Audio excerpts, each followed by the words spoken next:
লাশটা ঘরের মধ্যে না রেখে বাহিরে ফ্রিজের গাড়িতে রাখা হবে।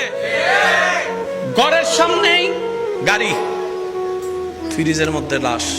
এবার আপনি যদি প্রশ্ন করেন আমার বানানো ঘরে আমাকে রাখলি না কেন, সন্তানরাই উত্তর দিবে, বাপ আপনার দেহের যে কন্ডিশন, ডাক্তার বলছে ফ্রিজ ছাড়া রাখলে গন্ধ ছুটবে, গন্ধ ছুটলে তো আমরা থাকতে পারবো না, তো তোমার জন্য আমরা ঘর ছাড়বো, তা তো হতে পারে না, তুমিই বাইরে থাকো, আমরা ভিতরে আছি। মানতে না চাইলেও এটাই যে বাস্তবতা, কিছু তো করার নেই। ওখান থেকেই আপনাকে কাফনটা পড়ে, গোসলটা দিয়ে কাফনটা পড়ে, দুশ্মনরা কিন্তু কাঁধে নিবে না, আপনার আপনজনেরাই কিন্তু আপনাকে কাঁধে করে করে নিয়ে যাবে, খাটিয়াতে করে। আজকে যার জানাজা আপনি দেখছেন, কেন জানাজা দেখছেন জানেন? আপনাকে ভাবতে হবে ওই জানাজার মানুষ একদিন আমারও হবে, ওই খাটটাতে একদিন আমিও শুব, ওই খাটটাতে একদিন আমিও শুব। আমাকে এরকম করে নিতর দেহ নিয়ে চলে যেতে হবে কবরে। যখন একজন মানুষ, বৎকার মানুষকে কবরের দিকে নিয়ে যাওয়া হয়, তার রূহ বারবার চিৎকার করে সবাইকে ডাকতে থাকে, ভাই আমারে কবরে দিস না, আমাকে অন্ধকারে দিস না, আমি একা থাকতে পারবো না, একা সেই যাত্রায়, লম্বা যাত্রায় আমি যেতে পারবো না। সে চিল্লাতে থাকে, শোনার মতো কান আপনার আমার হয় না।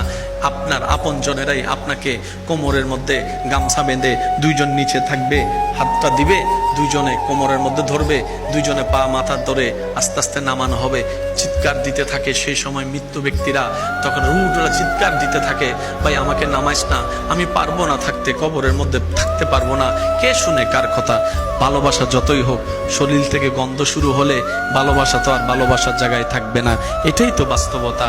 সেজন্য কবরের মধ্যে যখন আপনার দেহটা মাটি স্পর্শ করবে, আপনার চতুর্পাশ থেকে যখন অন্ধকার হতে থাকবে, আপনি আমি তখনই বুঝতে পারবো আসলে আপন বলতে পৃথিবীতে কেউ নাই, আপন বলতে পৃথিবীতে কেউ নাই, আপন বলতে পৃথিবীতে কেউ নাই।